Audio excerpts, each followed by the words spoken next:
What's going on, everybody? I'm Kevin from Cigar Problem. It is another Tech Tip Sunday, powered by Monster Energy Rehab. My buddy, almost time for my second one this morning. So my buddy, my neighbor, my lawn guy, lives a couple houses down, calls me up the other day. Hey, my battery, I had to replace it. Now click, nothing's going on in the car. He's thinking maybe it's something else. So I go over there. His wife got in it. Click. No battery. Battery was old. He had to test it. It was bad. Replace it with a new one.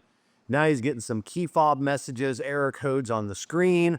Of course, I don't have my scanner or anything, so his owner's manual wasn't that informative. So here I am Googling on where to place the key fob, because a lot of people don't know, when your key fob battery dies, and like you can't get in your car, it does have a key that you can pull out. You have to stick in somewhere. You need to find that location before that happens, because you'll be Googling it, you won't know. Sometimes where you open up the door and it's hidden on the inside. Sometimes you got to pop a little cover off. So just know that your key fob has a hidden key in it that you can unlock your vehicle in case the the battery's dead and the buttons don't work. Now you're probably thinking, Kevin, if the key fob's dead, what's going to make a difference if I get in my vehicle? I'm still not going to be able to use it because I have a push button start. Nay. Every vehicle has a place in the vehicle that you can put your key fob to start your vehicle. He had two cup holders. It's the front cup holder. You got to put the fob flat face down in the cup holder. There is a chip inside that cup, or that key fob, and there's a chip on the underside of that cup holder, and then it'll read, so it'll allow you to push button and start your car with a dead key fob. Sometimes it's a little slot in the glove box. Sometimes you open up the center console, there's a little slot in there. They have a little pad. Every car is different. You're going to want to know this before that happens, because it does happen. People tow their cars into me because of a dead key fob and they can't figure it out. And tow truck driver, he ain't going to help you figure it out because he wants that tow. So, he's towing you. So, so know where that's at. So I did that, but there was a whole lot of issues going on. And I won't explain everything I had to do because it's dumb. But eventually I got the car running. Had to disconnect the battery a couple times for a couple of minutes, a whole bunch of other stuff. The key to this story is stop changing your battery on your own. If you don't have a memory saver. I wish I'd have brought mine home. I didn't even think about it until this morning. I'm like, oh, what am I going to talk about? And then I'm like, I heard Chris mowing, and heard someone mowing, probably not Chris on a Sunday morning. And then remind me, oh, let's talk about Chris's battery. So a memory saver is a little device that plugs into your OBD2 port. That's the computer port, that you always see mechanics booking things up to. You have a little code scanner, reading your own codes. That's what it is. And it's got a battery, like mine is just a cable and it plugs into a jump pack, but they make them that like this big that plugs into a 9-volt battery, and it gives the car enough juice to keep everything alive while you're quickly changing out that battery. Now, a 9-volt battery, I don't know, it's probably going to last a little while. My jump pack, I could leave battery disconnected for hours on end. Because there are certain cars that freak out if a battery is just disconnected and then you take it out. Maybe you take it up to the auto parts store because you got that core. By the time you come back, it's an hour, 2 hours later. All the modules have powered down. There's no juice keeping them alive. You hook that battery back up, everything starts freaking out. What the hell just happened? Some cars, you'll need to go in there with a scanner, and like a Toyota Camry, a couple, maybe, like 10, 11 or so, and relearn all the adapts, clear everything. Some cars, you just have to let it run for a couple of hours, just sitting there running for a couple of hours until the idle smooths out and it relearns what the hell just happened. And then you got to reset your clock. Nobody likes doing that. GPS.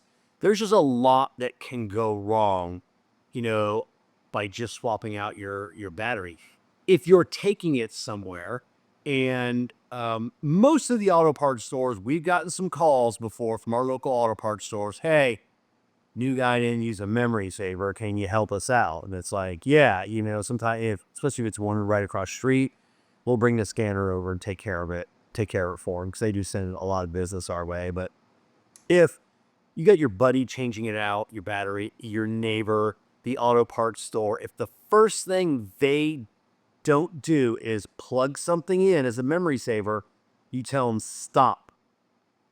I've watched enough videos to where you have to plug that memory saver in, and what they're going to tell you, because they're dumb, is, oh no, I'm just going to swap it out real quick, there won't be any issues.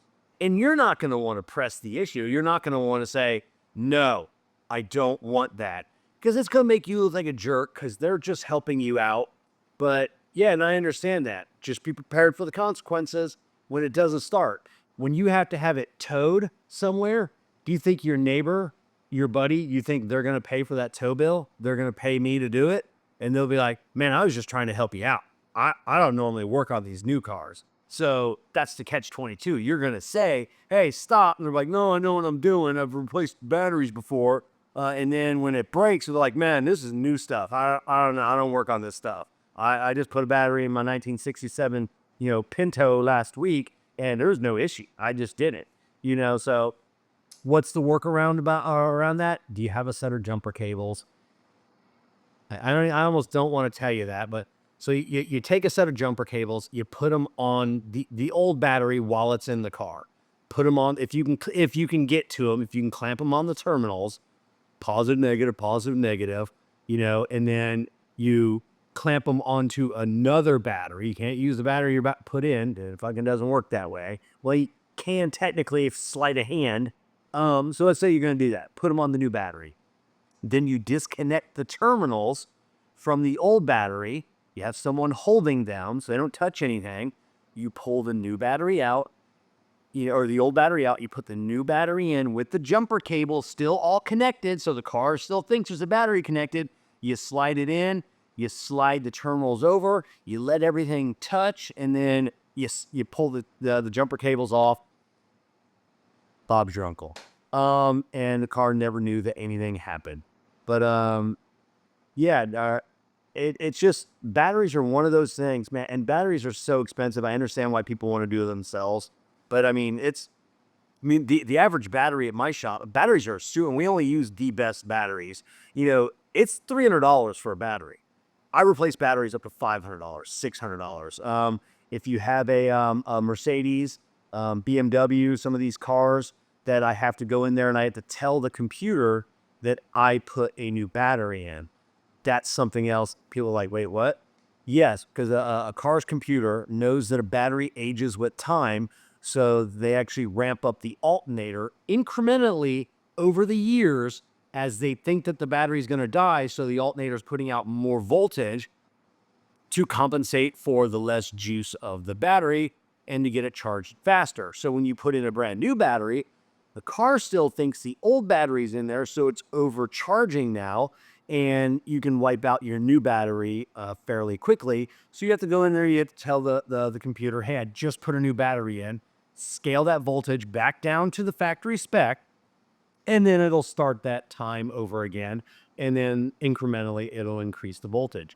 It used to just be Mercedes, BMW. More and more cars are going to it. There are American cars going to it. So it's something you want to Google. If you can do the battery yourself, if you don't have a scanner, those handheld things don't work on those. You got to have a legit scanner. You may have to bring it into a shop, and they shouldn't charge you more than $50 to put it in. But at that point, you might as well have just had them put the battery in to begin with. And then a lot of times that's just included, or it's just like a quick $10 fee. So batteries in your car, a lot of times underneath the hood, you thought it's simple. I'm just going to swap that out.